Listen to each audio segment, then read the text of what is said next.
साथियों नमस्कार। जो व्यक्ति शाहरुख खान की जीभ काट कर लाएगा उसे 1 लाख रुपए दिए जाएंगे। ये हम नहीं कह रहे हैं, ये कहा है अखिल भारतीय हिंदू महासभा की मथुरा की जिला अध्यक्ष जी ने। और ये तब कहा है जब शाहरुख खान की आईपीएल टीम ने एक बांग्लादेश के क्रिकेटर मुस्तफिजुर को खरीद लिया 9 करोड़ रुपए देकर। यह कोई नई बात नहीं है। बांग्लादेश के प्लेयर पहले भी आईपीएल में खेलते आए हैं। बांग्लादेश के ही नहीं, पाकिस्तान के भी प्लेयर आईपीएल में पहले खेलते थे, बाद में बैन लगा दिया गया।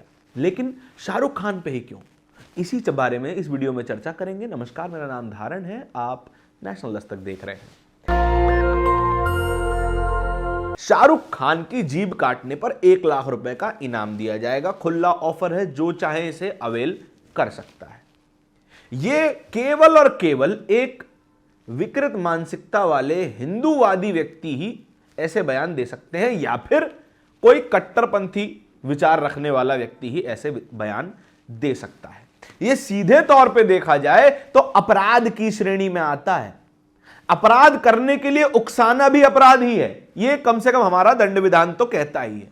भारतीय न्याय संहिता में यह बात कहना या फिर इससे जुड़ी कोई भी बात कहना, किसी भी व्यक्ति को क्षति पहुंचाने के लिए उकसाना या फिर डायरेक्टली क्षति पहुंचाना, दोनों ही बराबर के अपराध माने जाते हैं। लेकिन इन पर कोई कार्रवाई नहीं होगी। उत्तर प्रदेश की सरकार इस महिला का बाल भी बांका नहीं कर सकती, कोई एफआईआर दर्ज नहीं कर सकती, और तो और इनका नखून भी उत्तर प्रदेश की पुलिस छू जाए तो हमारा नाम बदल दीजिएगा।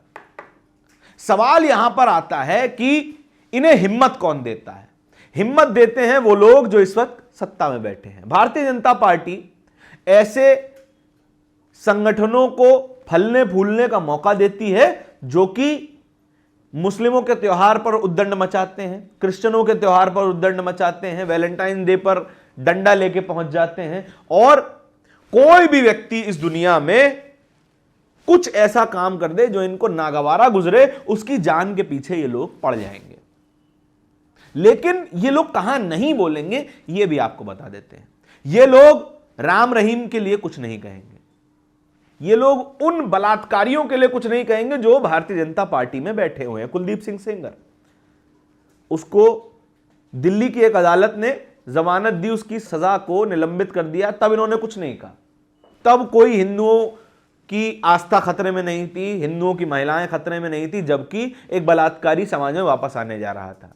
प्रज्वल रेवन्ना जो महिलाओं का बलात्कार करता है और भारतीय जनता पार्टी के टिकट पर चुनाव लड़ जाता है, प्रधानमंत्री उसके लिए कैंपेन करते हैं, तब हिंदुओं की महिलाएं असुरक्षित महसूस नहीं करती। लेकिन तब असुरक्षित महसूस करती हैं जब असुरक्षा पहुंचाने वाला या फिर आभास भी करवा देने वाला, इनके अकॉर्डिंग कोई व्यक्ति गलत हो और उसके नाम के पीछे खान हो या फिर आगे मोहम्मद लगा हो, शेख लगा हो, शाह लगा हो, कुछ भी लगा हो, बस धर्म मुसलमान होना चाहिए। शाहरुख खान इस्लाम के मानने वाले हैं, उनके घर में एक सेकुलर वातावरण है, उनकी पत्नी एक हिंदू महिला है, उनके घर में नमाज भी पढ़ी जाती है और पूजा भी होती है। ऐसा उनका घर है जहां तक वो खुद बताते हैं। लेकिन उनका अपराध सिर्फ इतना हो गया कि बांग्लादेश के एक मुस्लिम क्रिकेटर को उन्होंने अपनी टीम में शामिल कर लिया, वो भी पैसा देकर। क्या कोई और टीम ऐसी नहीं है जिसने बांग्लादेशी क्रिकेटर्स को इससे पहले नहीं खरीदा था? बिल्कुल थी। बिल्कुल मुस्तफिजुर अलग अलग टीमों के लिए खेलते आए हैं, लेकिन उन टीमों के मालिकों पर कोई इल्जाम नहीं, क्योंकि वो मुसलमान नहीं। ये लोग आसाराम के पीछे नहीं पड़ेंगे, आसाराम की जीभ काटने का इनाम नहीं रखेंगे, क्योंकि वो हिंदू है, क्योंकि वो बाबा जी हैं, क्योंकि वो कथित तौर पर ईश्वर की बातें करते हैं, या फिर उन्हें यह नहीं दिखाई देता कि वो व्यक्ति बलात्कारी है। इनको नहीं दिखाई देगा क्योंकि वो हिंदू है। इनको वो तमाम लोग दिखाई देते हैं जो गैर हिंदू हैं या फिर हिंदू समाज में भी दलित हैं, पिछड़े हैं। वो लोग केवल दिखाई देंगे, उन्हीं को टारगेट करेंगे, उन्हीं को पकड़ पकड़ के पीटा जाएगा, उन्हीं को जूते में पानी पिलाया जाता है, उन्हीं को झूठा खिलाया जाता है, उन्हीं के सर पे पेशाब किया जाता है। ये टारगेट केवल अपने से कमजोर या फिर मुसलमान को टारगेट करेंगे और केवल अपनी राजनीति दिखाने के लिए कि थोड़ा सा ऊपर अप्रोच लग जाए और हमारी राजनीति चमक जाए। चलिए एक मजाकिया एंगल भी इसमें समझ लेते हैं। 1 लाख रुपए, 1 लाख। शाहरुख खान दुनिया का, भारत का ही नहीं, दुनिया का सबसे हाईली पेड एक्टर है। एक फिल्म को करने का कई 100 करोड़ लेते हैं, लेकिन 1 लाख रुपए की जीभ कटवाएंगे। थोड़ा मजाक नहीं हो गया? अगर शाहरुख खान की जीभ कटवानी थी, किसी को मोटिवेट ही करना था, थोड़ा ढंग का अमाउंट बता देते। 10 लाख, 50 लाख, 1 करोड़, मिनिमम 1 करोड़ तो बताते। लेकिन मैडम का वीडियो देखिए, आपको समझ में आएगा कि वे 1 लाख से ज्यादा दे भी नहीं पाएंगी। मेरा नाम मीरा राठौर, अखिल भारतीय हिंदू महासभा से जिला अध्यक्ष है। शाहरुख खान उनको समर्थन कर रहा है कि जैसे जो क्रिकेट खिला रहा है, जो भी इसकी जीभ काट के लेके आएगा, मैं उसको 1 लाख रुपए इनाम देंगे। देखा आपने? और तमाम तरीके के रिएक्शंस भी आ रहे हैं। ये बड़ी गहरी राजनीति है, आप समझने की कोशिश कीजिएगा। जहां भी इन्हें लगता है कि हम हिंदुओं को अपने पक्ष में करके या फिर उन लोगों को अपने पक्ष में कर लेंगे जो कट्टरपंथी हैं, जो घटिया मानसिकता वाले हैं, वहां पर ये इस तरीके के इनाम घोषित कर देते हैं। इससे पहले शाहरुख खान की फिल्म पठान, उसमें दीपिका पादुकोण ने ऑरेंज कलर की बिकिनी पहन ली थी। बेशरम रंग गाना था और उस रंग से भड़क गए। वहां पर भी दीपिका पादुकोण की नाक काट के लाने पर इनाम रख दिया गया था। वहां पर भी शाहरुख खान ही थे। ये तमाम चीजें, इनका पैटर्न अगर आप समझने की कोशिश करेंगे तो बहुत गहरी बातें समझ में आएंगी।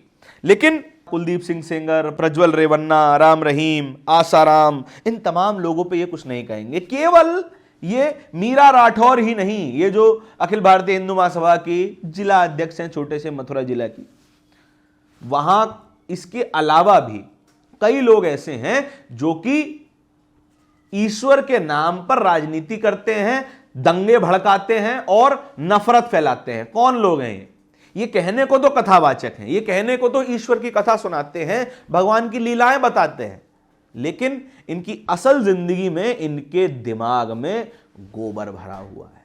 गोबर, शुद्ध गाय का देसी गोबर भरा हुआ है। कौन लोग हैं? अब उनका भी नाम बताते हैं। अनिरुद्धाचार्य, जो कहते हैं बिस्कुट नहीं खाना चाहिए क्योंकि उसमें विष कूट कूट के भरा है। ऐसे बेवकूफों को तो हम अपना गुरु मानते हैं, हम अपने धर्म का ठेकेदार बनाए बैठे हैं। दूसरे कौन है?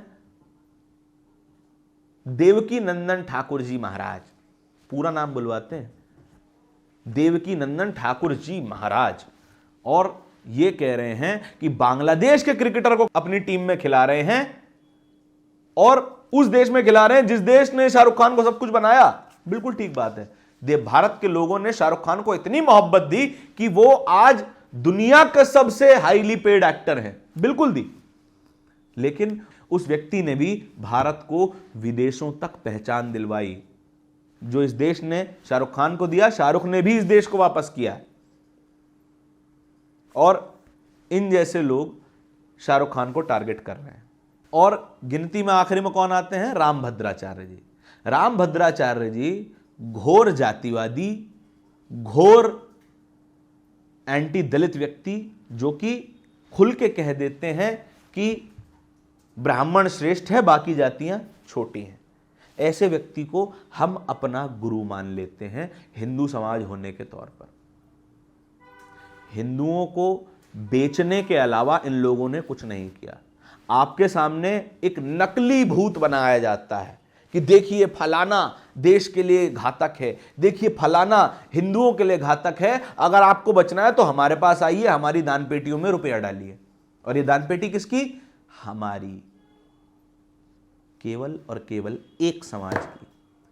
सर्व समाज इन दान पेटियों में पैसा डालता है, लेकिन ये दान पेटियों का पैसा केवल एक ही समाज के बैंक अकाउंट में जाता है। इस बात को समझने की जरूरत है। और कि जब ये पूरा ट्रोलिंग का सिलसिला शाहरुख खान के खिलाफ चल रहा था तो बीसीसीआई का बयान भी आ गया। बीसीसीआई ने कहा कि ये ट्रोलिंग बेबुनियाद है, बांग्लादेश के प्लेयर जो चाहें आईपीएल में खेल सकते हैं। क्यों? क्योंकि बांग्लादेश कोई दुश्मन देश नहीं है। समझ रहे हैं आप? ये इसलिए ट्रोल कर रहे थे क्योंकि बांग्लादेश में हिंदुओं के साथ गलत हो रहा है, जो कि हो भी रहा है। लेकिन बांग्लादेश को भारत की सरकार, बीसीसीआई कोई दुश्मन देश नहीं मानता, पाकिस्तान को मानता है। इसीलिए वहां के प्लेयर्स क्रिकेट नहीं खेल सकते, आईपीएल नहीं खेल सकते। इन्होंने तो मुस्तफिजुर को केवल पैसे देकर भारत बुलाया क्रिकेट खेलने के लिए, लेकिन शेख हसीना की खातिरदारी, पॉलिटिकल असाइलम भारत की सरकार ने दिया है। तो भारत की सरकार क्या है? अगर शाहरुख खान देशद्रोही है तो गौतम अडानी भी देशद्रोही है, तो नरेंद्र मोदी भी देशद्रोही है। यह सवाल इनके दिमाग में घुसना थोड़ा सा जटिल है, क्योंकि बुद्धि मोटी है। अब मोटी बुद्धियों का क्या करें? हमारे और आपके जैसे लोग चर्चा कर सकते हैं, इनसे सवाल पूछ सकते हैं। आपके इस पूरी खबर के बारे में क्या विचार हैं, कमेंट सेक्शन में बताइएगा जरूर। इस तरह की खबरों को और भी देखते रहने के लिए नेशनल दस्तक को सब्सक्राइब जरूर कीजिएगा। बहुत बहुत धन्यवाद। दस्तक की आपसे गुजारिश है कि अगर इसको बचाना चाहते हैं तो नेशनल दस्तक को सब्सक्राइब करने के लिए रेड कलर के सब्सक्राइब बटन को दबाएं, फिर बेल आइकन की घंटी दबाएं। नेशनल दस्तक को बचाने के लिए बहुत जरूरी है कि हर खबर को शेयर करें, लाइक करें, कमेंट जरूर करें।